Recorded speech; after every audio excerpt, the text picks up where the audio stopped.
So welcome back for the late muzzleloader updates. This is day 6 through 11, which encompassed Christmas Eve and Christmas Day. Christmas Eve, I wasn't able to go out hunting. It was raining pretty hard, but I did an observation sit from the truck. And then the 26th of December, just this past Tuesday, Lily came down. And so I've been hunting with Lily, trying to get her on a big mature buck. And we haven't seen in this stretch 6 through 11, I'm trying to think back, we haven't seen a mature buck. Walking into one of my spots, I think Christmas Day, I walked into a new spot and I bumped some deer. It was a pretty aggressive move, but it was in a spot that we'll never get back to, and probably deer that we're not hunting.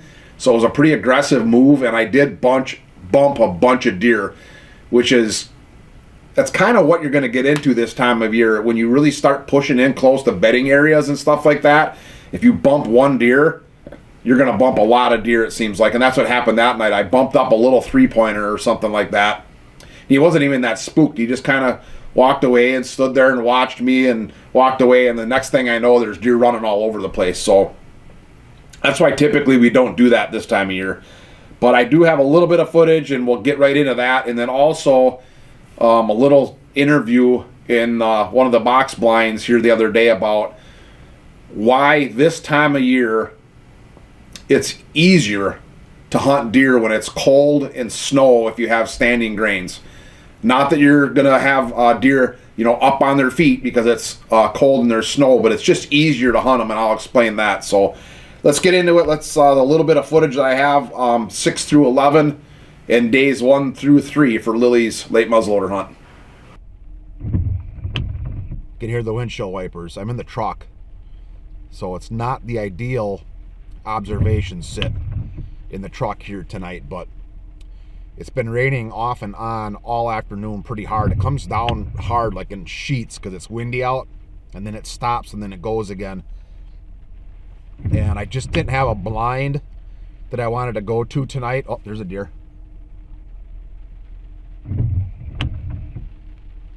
That's a doe. But I did want to do some glassing, some observation sitting anyways during this late muzzleloader. So there's another deer. I guess I should have started this interview a little bit earlier. But basically to my northeast here is destination food. It's cut corn and cut beans, big agriculture fields. And there's a bedding, about an 80-acre piece of bedding, pretty thick cover that I can hunt. There's another deer.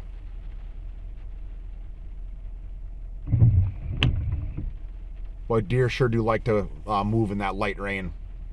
Right now it's a light rain. You can probably hear it on the roof.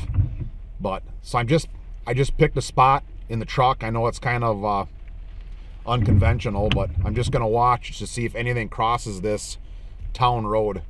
It's a road that doesn't get used very much, and I'm watching about a little over a half a mile, so way on the other end. I'm probably not going to be able to tell what kind of deer it is, or if it's a buck, if it's a shooter buck, but I'm just trying to put a bed to feed pattern. So right now it's been so warm that deer are just so spread out. They have so many food options available to them in this warm weather. So I'm going to see if I get lucky tonight and see a shooter buck like on a bed to feed pattern and then set up on it. So kind of a goofy way to do an observation sit, but under the circumstances, I wanted to get out tonight, Christmas Eve, and do some observation sitting, get ready for Lily, maybe pick up a big buck for myself, and this is the best I got. So this is day 7, late muzzleloader. This is my hunt for the evening, sitting in a pickup truck till dark. And there's another one crossing. That looks like a fawn. So I did catch a glimpse of this big 9-pointer running across the road. By the time I got the video camera up, he was across. But it was good to see that buck, because we had been watching this buck basically just with our trail cameras, and I wanted to get a look at him. So just that glimpse now gave me a good idea where he was. So this is now Christmas Day. This is my entrance to where I'm going to go. A lot of rain the day before, obviously. So I was thinking I was going to sneak back in here, and I just bumped a whole bunch of deer on the way to what this is basically an observation sit for the evening. Again, I'm trying to set up for Lily, and I'm just sitting on this fence row, um, binoculars, video camera out, just seeing what I can see. I saw a ton of deer this night, but again, these deer are really spread out. So like this, where this doe is right now, I'm zoomed in as far as I can possibly zoom in with my camera, and we're looking at 350 yards behind me. So I'm facing west right now. So to my southeast, I saw a whole bunch of deer. They were talking, I'm talking 500-600 yards away. And typically, if you get some cold and you get some snow or something like that, these deer aren't going to be spread out and on, cut beans, for example, like they were on this day. So even though this observation sit, didn't narrow me in on a bed to feed pattern of a big buck, it's still telling me the deer are really spread out to see how far the deer are away there. But I just saw a ton of deer this night. One buck to my southeast, I actually think might have been a shooter, but it was so far away that even with my 10 power binoculars, I really couldn't tell you for sure if it was.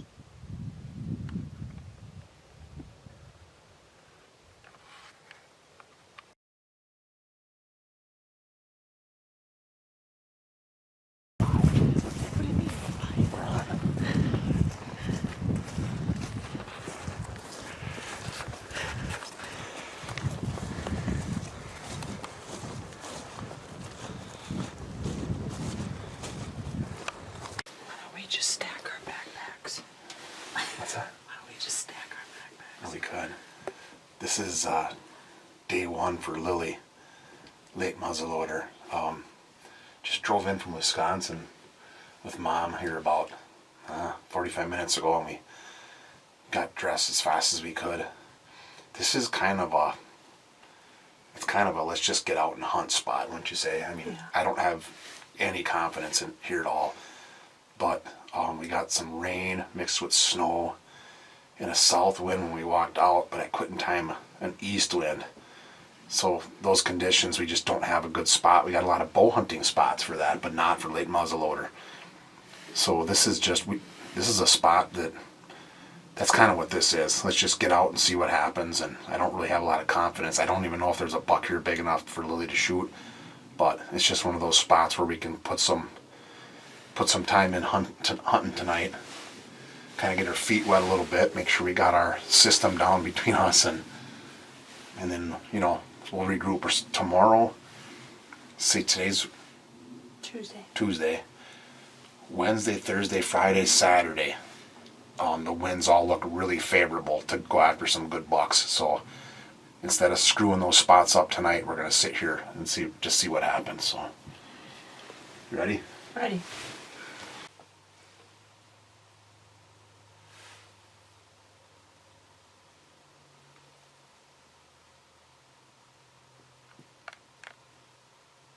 So on Lily's first night, the snow started coming down. There you go. And what you can't see is right behind that fence right there is a water hole, a watering source, and they're not froze yet. So a lot of times during bow season, when we sit this spot, we see deer cross right in this exact spot because there's a nice water hole in there. But that's all we saw was this doe and fawn, and that's actually two more deer than what we expected to see here. Too small.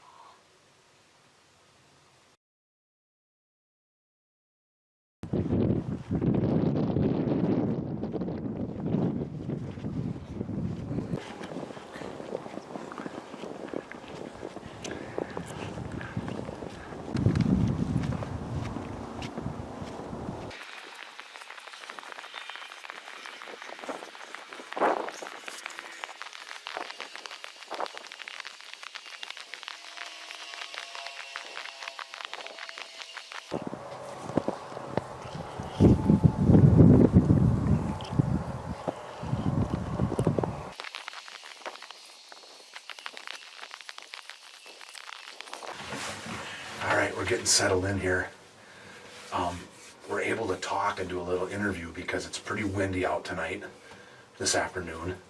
And we're in a homemade blind, wooden blind, windows up. And really, I'm expecting that we're probably minimum 200 yards from where the deer are bedding, if not 300 or 400 yards. So we wanted to take this time to talk about, number one, the setup, and number two, why we feel we're a little bit more confident tonight hunting over standing beans and corn than typically when it's warmer out. So the setup is, we've got a pretty good entrance through some tall warm season grasses that's in CRP. The blind is only about 6 feet off the ground, so we're able to sneak in for an evening sit, morning sit, anytime in this spot without getting busted, which is, you know, typical. 2 o'clock in the afternoon, you're not going to get busted. The key is on our exit strategy. Number one, we have coyote call set up, so at quitting time, we'll coyote hunt for 15 minutes, and that'll probably bust any deer off that are on the standing grains. And then two, that's when the 6 foot high ground blind or box blind with these tall warm season grasses, we're able to get out of the blind, get down and sneak out, and the deer on these food plots really aren't able to see us or bust us. So we've hunted this blind, me and you, 20 times before, and you're able to get down in the evening and get out. So let's talk a little bit about post-rut hunting for bucks. So we're in the post-rut a couple days after Christmas here, and post-rut bucks, mature bucks, that is when they'll spend the most time throughout the year. So right now, more than any other time of the year, it's when they're on a bed to feed pattern, and they're going to feed more this time of year than any other time of year. When it's warm out, what I have found is that deer are spread out. The food options are limitless in the Midwest when you're in this mixed agriculture. You got any remaining acorns, you got cover crop mixes, you got winter rye that's on the ground, green food plots, clover, the bottoms of alfalfa, woody browse, cut corn, cut beans, standing corn, standing beans, and so the deer are just spread out. Yeah. So I'm seeing deer every day of late muzzleloader. I'm seeing deer with every sit. So I've been bouncing around different farms that we can hunt behind the house, out here at the cabin farm, and I'm seeing deer. But they're 400 yards away, 800 yards away, close, far, green, corn, beans. I mean, just because Yeah. it's limitless. Yeah. It's 50 degrees out, and the food options are limitless. Yeah, Dad, actually, 2 years ago, when I had my late hunt here for muzzleloader, it was around the same time in January. And I remember that first week I was hunting, it was all like 40 and 50 degree weather. Yeah, and it was spread out. And there was no snow, and we were seeing deer on food plots close up to us, and they were on the green.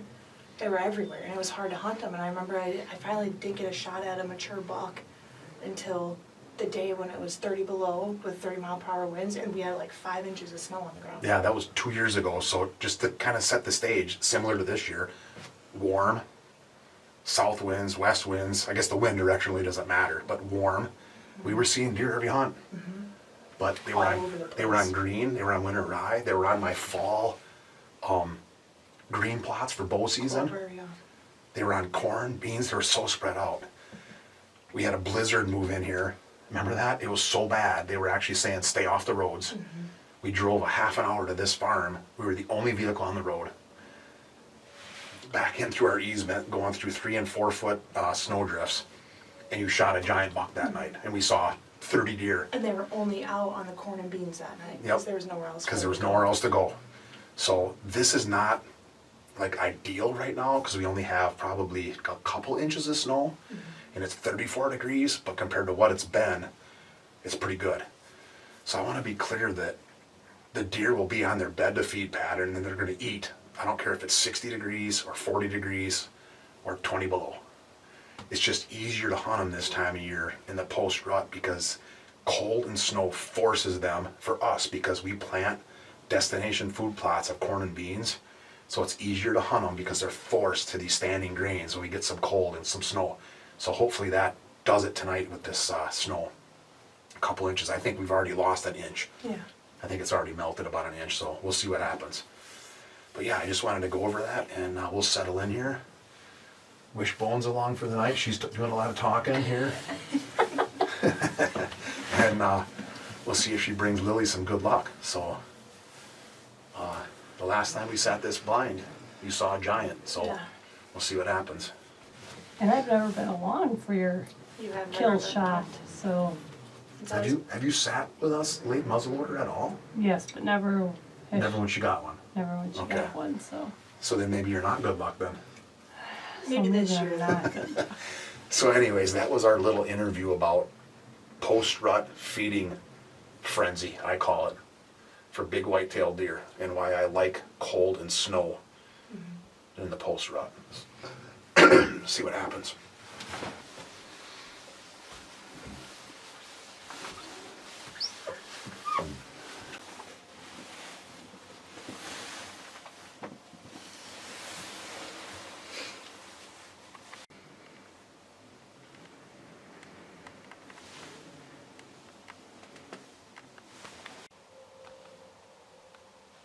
There's Lily adjusting her electric socks. We sure do like those electric socks. But we actually had a lot of high hopes for this night. With that fresh snow on the ground, we really thought deer were going to come piling into our plots here. We saw that little spiker pretty early. And then we saw a couple does and fawns with this. This is a pretty good buck. I think he's a 2 or 3 year old 8-pointer. It's one that's been on this farm. It's not something that Lily was going to shoot. And then that's kind of where our hunt ended. And I'll let you know why in the next hunt. I explain to you what happened.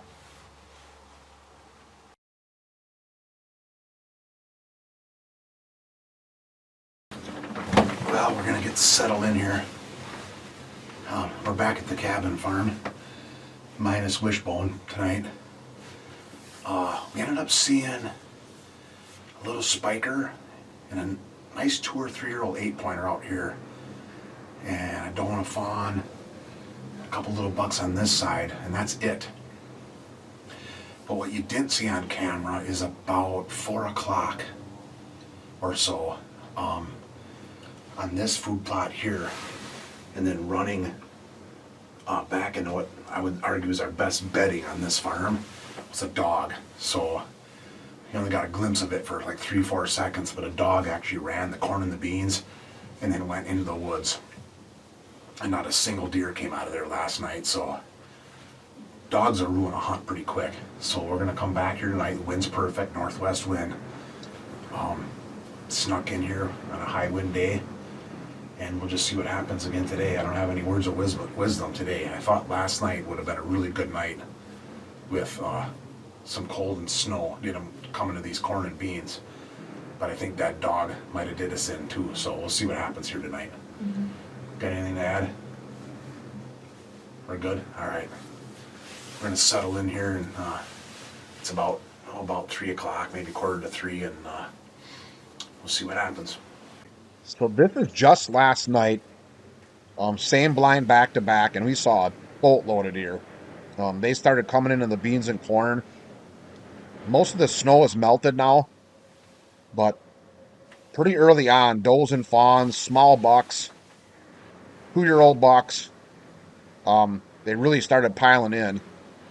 And I tried getting some footage of what we were seeing, and at the same time glassing. So I kind of glassed the north side of the blind. Lily glasses the south side of the blind. And this is the last video I took. So we're probably 20 minutes maybe before quitting time at this point. And I film a group of, there was maybe 4 or 5 bucks that came out together. And I filmed these, and then I kind of put the camera to the side. And just started glassing with Lily to make sure we didn't miss if a big buck came out.